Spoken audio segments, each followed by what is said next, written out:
Hey, what's going on, everybody? Welcome back to the cinema. Welcome to our podcast, Cinemacast, where we review movies every week. We are approaching the Thanksgiving holiday with a couple weeks left, just about. Let me check the calendars, guys. Yes, it is the 16th. Actually, it is the 6th. Holy shit. Woo! Next week is just Thanksgiving. Just wait till next week's episode. And I know you guys probably won't be watching a whole lot of YouTube next week. You know, you guys will be with your family and all, but I do have a delight for you guys next week. But until then, let's talk about today's film, 1991 American road comedy drama film, Dutch. Now, if you guys remember actor Ed O'Neill, if you don't know much about him, he was the main star of the TV show from 1987 all the way up until 1997, 1998, the TV sitcom Married with Children. He played the main character, Al Bundy. That it was such a comical television show that did not really take off until season 3 because of a viewer somewhere in one of the states that complained so much about the content with the television show, you know, thinking everything was so sexist about it. But that's what the show was all about. It was as comical as it can get. It was as offensive as it can get, with Ed O'Neill's character, Al, Katie Seagal as Peggy Bundy, you know, Christina Applegate, David Faustino, and such.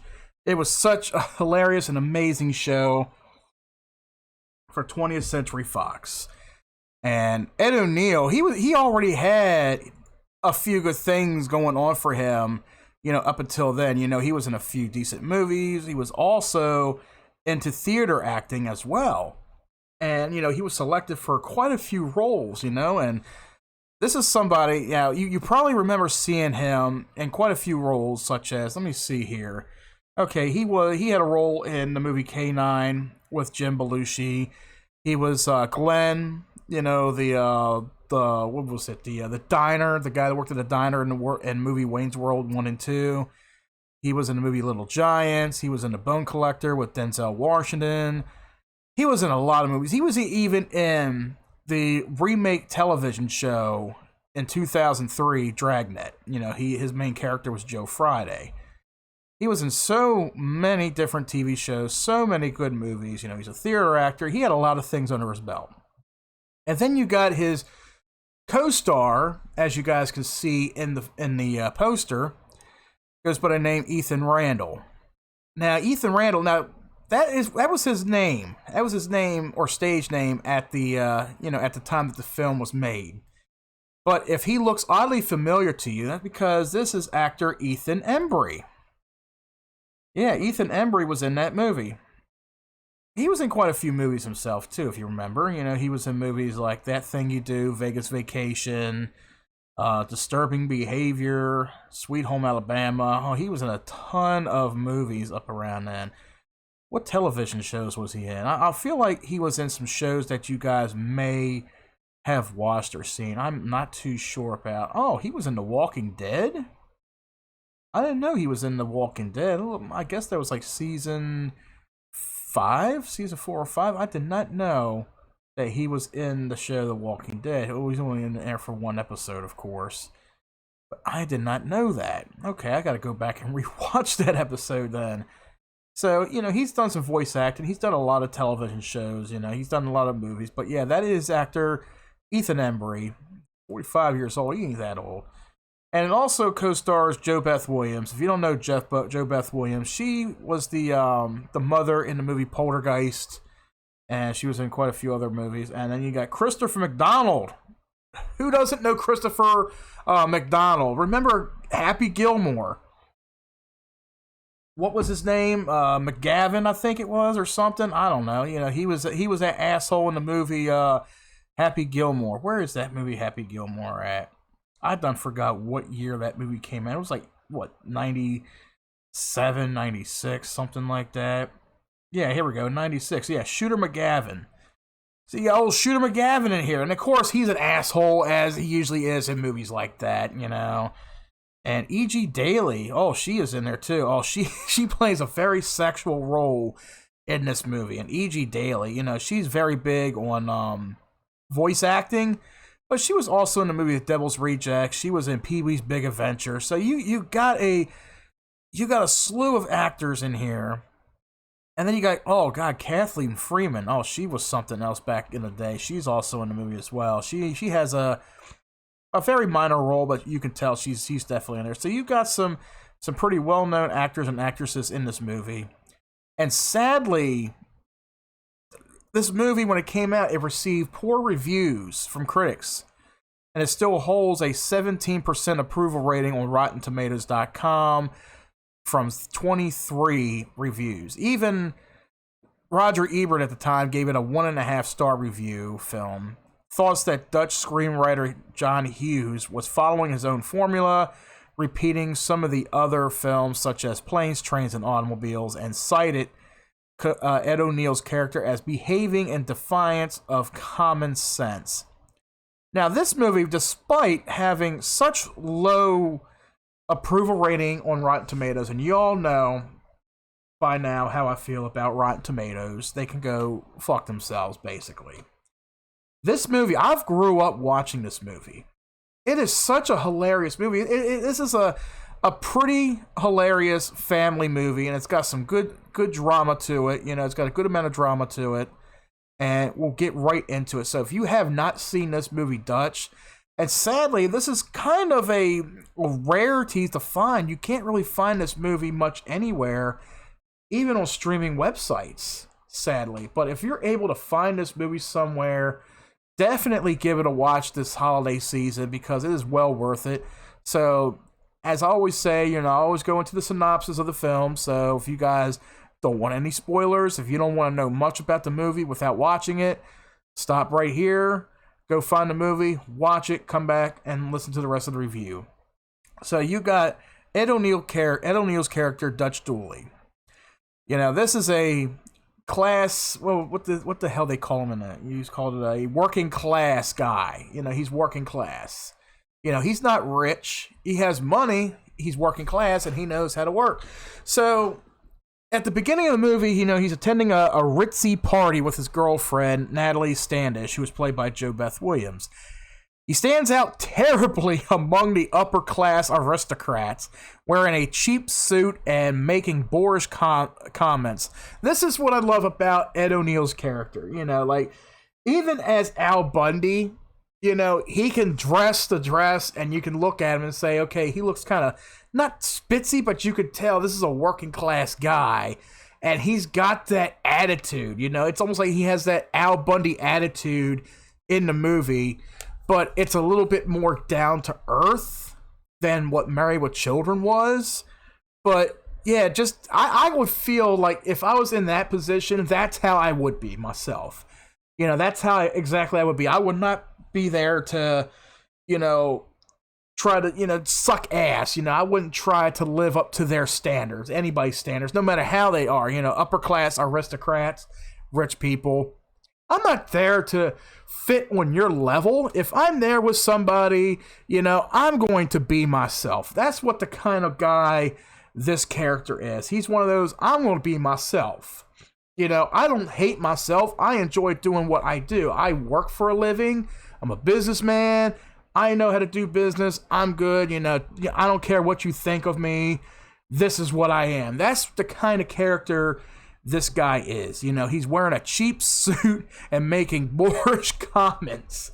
And this is already winning me over in this movie. You know, he's also talking about caviar. He's like, I don't care for something that deposits eggs into a sea or some shit like that, you know? But that's where, you know, you eventually fall in love with, you know, Ed O'Neill at this point.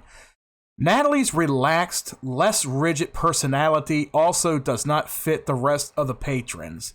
So the girlfriend, she's only there because of her soon-to-be ex-husband. You know, they're working on a divorce. You know, she's there. She doesn't fit in, but she's like, okay, we know people at this party. Let's go join the party. You know, she's feeling out of place. He's out of place. Like, she feels like, yeah, she does not fit there.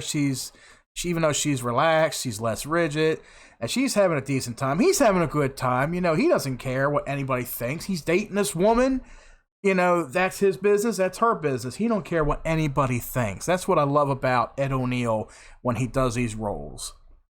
Dutch also meets Natalie's snobbish, wealthy ex-husband Reed, who is played by Christopher McDonald, who tells Natalie that he will have to break his Thanksgiving plans with their son Doyle, who was played by Ethan Embry, for an unexpected business trip to London, and that Natalie will have to tell Doyle.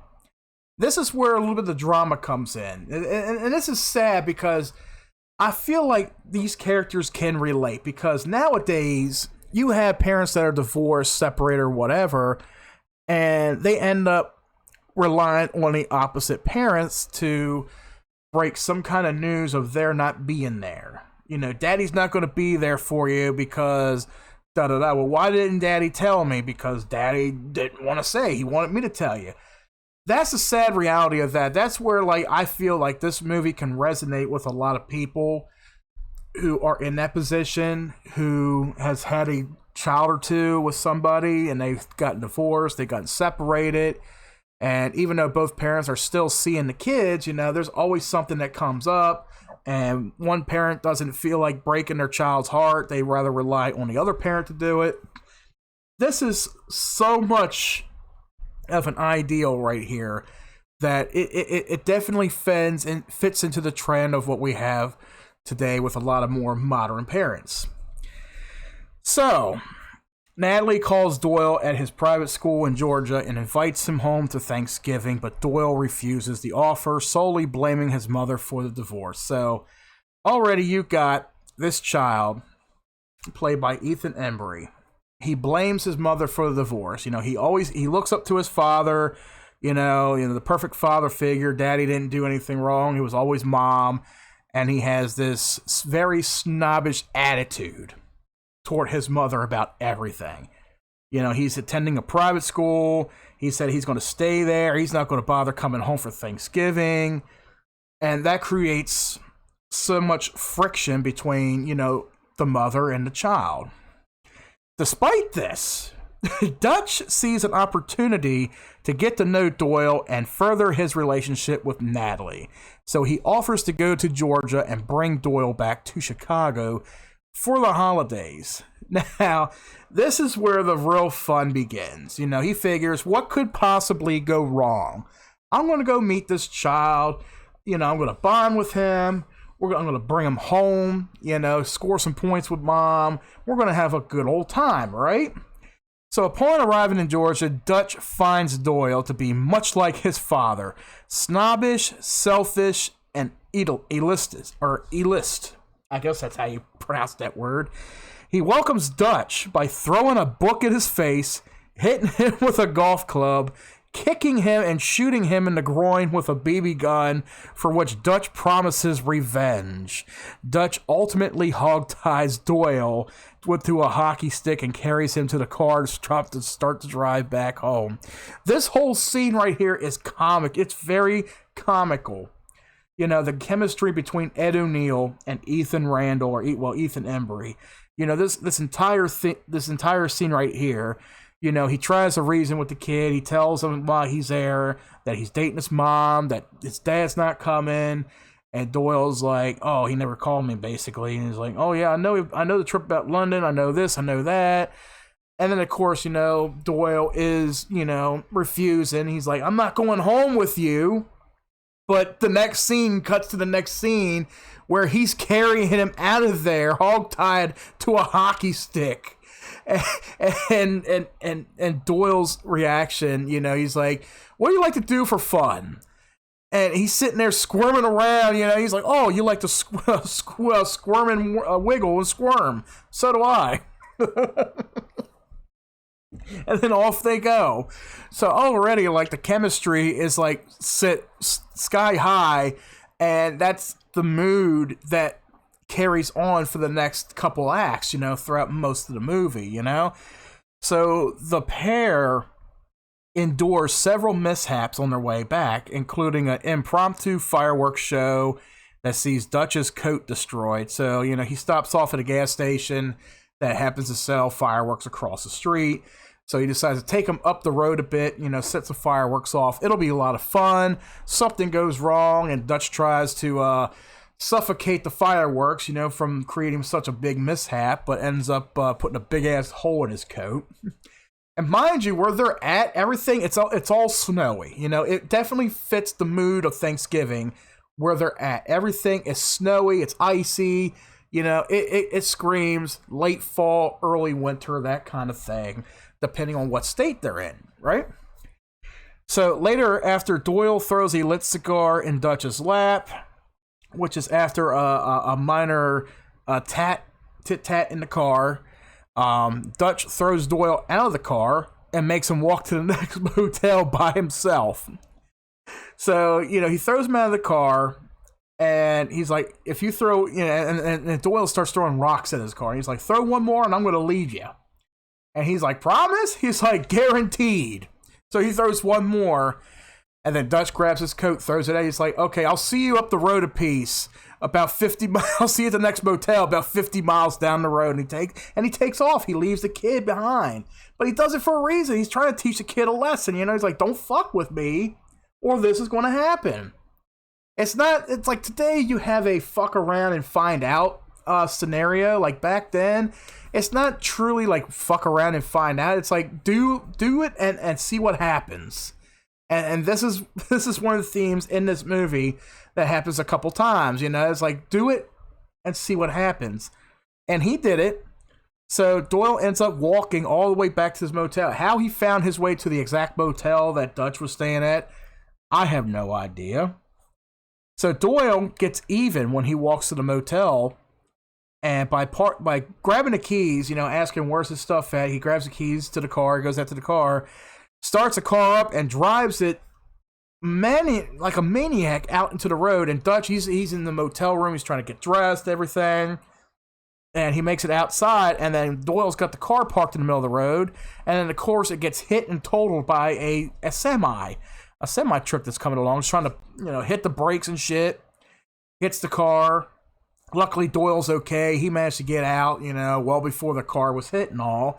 So, they did the whole, the police were there, they took the report, he apologized to the truck driver.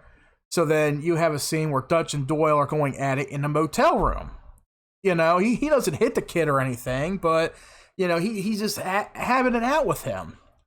So then you learn that this kid, he learns jujitsu or karate or some shit, and Dutch is like, go ahead, take your best shot. We'll do this. You want to fight like a man? Okay, I'll teach you to fight like a man. Curl your little hands up, curl up your little digits in there. Make sure your thumbsies don't get hurt, don't get in the way. Take your best shot. But that night ended on a sour note. But the next day, and it gets a little bit more serious, but it's also comical. Where like the following morning they're having breakfast at the diner, and there's a lot of smart aleck remarks being shot at Dutch from Doyle, and Dutch is sitting there saying, okay, yeah, well, there's one thing that I can do that you can't do. I can pay for my breakfast. And the next scene, he's sitting there, they're sitting there outside in the cold, and Dutch is standing there, he's burping, he's like, nothing burps better than bacon. He's like, yeah, that water looked pretty tasty that you had. It's just so comical. There's like so many times in this movie where you want to laugh and just chuckle, like it to some people may seem stupid, may seem like, oh my God, I can't believe he's doing it to this kid. But the kid kind of deserves it, after everything the kid is doing to this poor man who's trying to bond with him and do something nice for him and his mother, and it's just like so much friction going on, so they spend the entire day out there, trying to hitchhike to the next area. And of course, the next person to get hitchhiked from is a couple prostitutes. And one of the prostitutes is played by E.G. Daly, and she's so hot in this movie, like you got Dutch sleeping in the front seat, and you got Doyle in the back seat talking to this girl, telling her about his whole life story, about what's going on, why, this guy just comes out of the blue and decides to take him home to his mother. It talks about how he hates his mother and stuff. So it's just so much going on with this one scene. But then, of course, the prostitutes end up stealing their luggage, stealing his wallet, leaving them stranded. But they manage to make their way back home after, another fight. They have another argument outside the gas station to the point where Dutch is like, okay, I'm calling it quits. I'm done. Tell your mom that the Dutch boy is throwing the towel in, basically, and Doyle starts feeling bad for him. But he's still pissed off at him, so he decides to go and give his father a call, who he discovers he lied about his trip to London, and he instead spent the holidays with his girlfriend.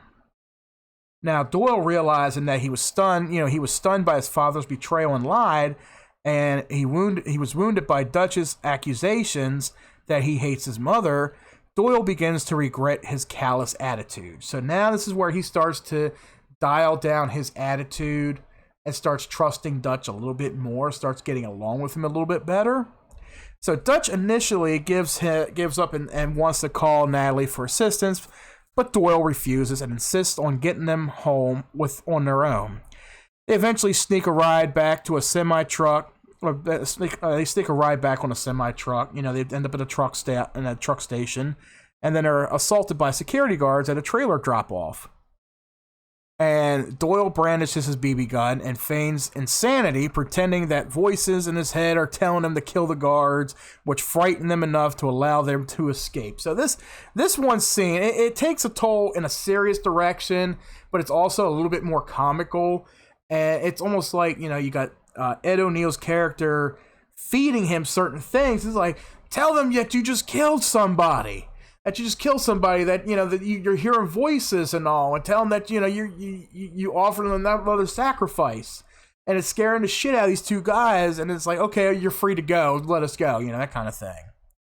So then after this whole scene, they enter a restaurant, to clean themselves up, and they meet a married couple who takes them to a homeless shelter in Hammond, Indiana, for the night.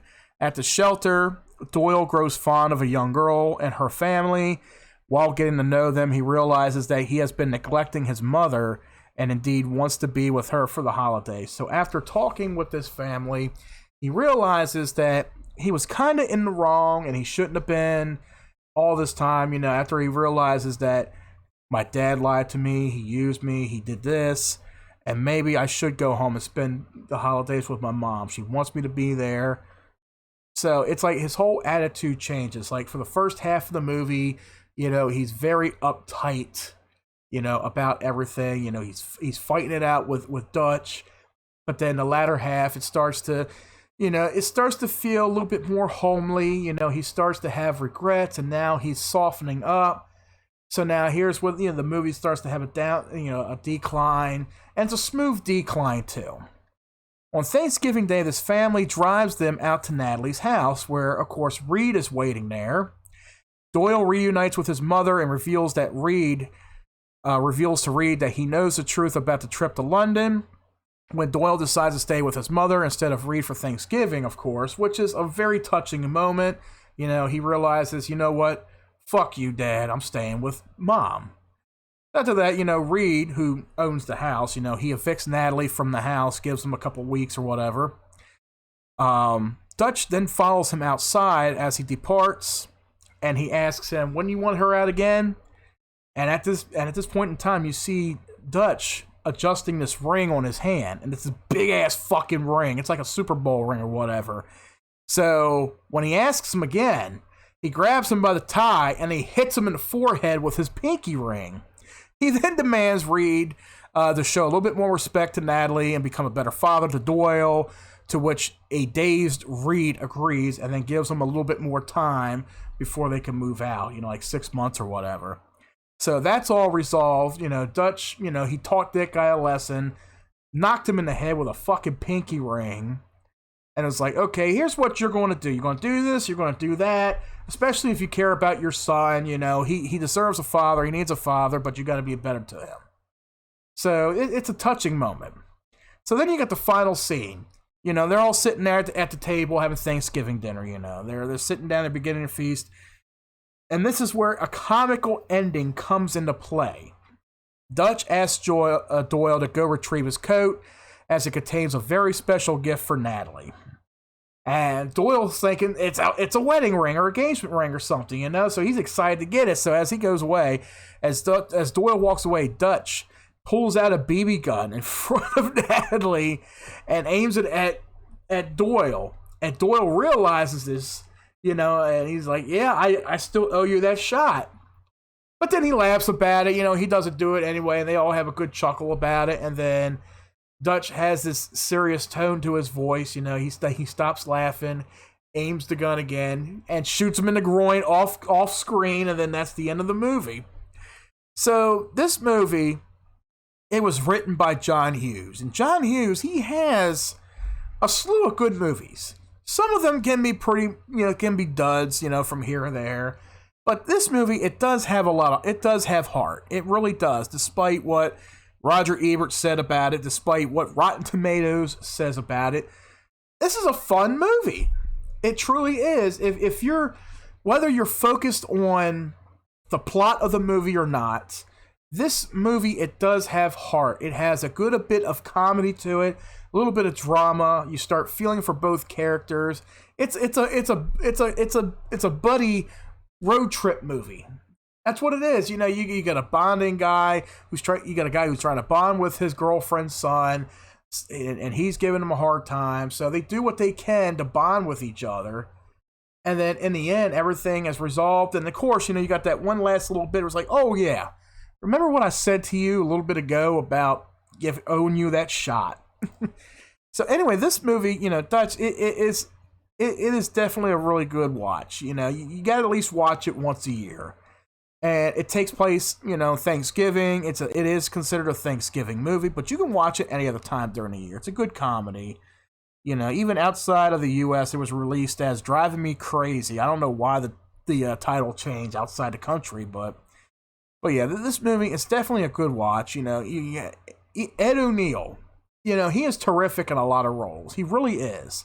Whether it be comedy or drama, I think he had a couple roles that were horror related, like The Bone Collector. Whatever role it is, he could be darkly with it. He could be very sarcastic. It could be satire. It could be whatever. Ed O'Neill rules this movie. And Ethan Embry, you know, he had a semi good start with this film, and of course, years later, he joined Ed O'Neill again for the TV show Dragnet, where he played his partner on the show. And of course, by then, you know, he was going by the name Ethan Embry. But back in 91, it was Ethan Randall. I can't remember why the name changed, but, you know, that was that. But yeah, this movie, if you happen to come across this movie, whether you've watched it already or you sat here and listened to me jargon about it, you know, the whole plot and everything, but it's a really good movie. I definitely enjoy it, and I hope you guys, if you find it and watch it, I hope you guys enjoy it too. Dutch, even though 17% is way too low for this movie, you know, and of course Roger Ebert, you know, 1.5 star. Like, Roger Ebert doesn't know what a good movie is, really. He doesn't, you know, like, there's even some terrible movies out there that he's given like 4 stars to. I'll be like, nah, I don't think so, you know, but then again, you know, back in the day, we all watched Roger and Ebert, you know, at the cinemas. You know, we used to watch that all the time back in the 90s, you know, up until the end of the show, and up until, what was it, let's see, I forgot what the other guy's name was, Roger and Ebert, you know, it was like Siskel and Ebert. What am I thinking? Not Roger and Ebert. What the fuck am I thinking? Siskel and Ebert. When Siskel Ebert, or it was Gene Siskel. See, now I'm getting my words mixed up in the review here. Gene Siskel, he died, I think, in the late 90s or so, and then Richard Roper replaced him, and he buddied up with Roger and Ebert. So, you know, you had Siskel and Ebert. You know, we watched that growing up. It was an alright show. It was on late night every Friday. You know, they reviewed the movies throughout the week and shit, what came out, whatever. It was on like Friday or Saturday night. I can't remember what it was. But yeah, it was Siskel and Ebert, you know. But back then, you know, Roger Ebert, he was so full of himself at times, you know. But it is what it is. But, you know, this movie, Dutch, guys, like I said, give it a watch this Thanksgiving if you're able to find it on a streaming platform or whatnot. I give Dutch a solid 8.5 out of 10. That's my rating. That's my review right there. I give Dutch a solid 8.5 out of 10. I would give it a full 10, but yeah, there's probably a couple flaws with it that people will see here or there that they don't resonate with, and that's fine. That's why I'm like, okay, this is why I'm giving this rating, that rating, but it is one of my favorite movies around the holiday season. So 8.5 out of 10 for Dutch. Guys, check it out this holiday season in time for Thanksgiving. And that is it today for today's episode of Cinemacast. Hope you guys enjoyed today's feature, me talking about Dutch. If you haven't already yet done so, hit that like and subscribe button down below. If you guys do enjoy our podcasts and our game streams, be sure to follow us on twitch.tv/arrow with a name and kick.com/arrow entertainment. Links are all down below in the description section, as well as our social media. Twitter, you can click that, join over there. And if you are on Discord, if you want to follow us on Discord for updates and much, much more, click the link down below, join our server today. Also, if you guys ever want to feel like donating to the channel, Cash App link is down below. If you ever want to donate, whatever you want to do, especially when we're live, remember to click that Cash App right down below, guys. And until next week, guys, which is Thanksgiving, we'll see you next week for the next feature. And if you haven't caught up or if you lose out, happy Thanksgiving, guys. And until next time, we'll catch you right back here at the cinema.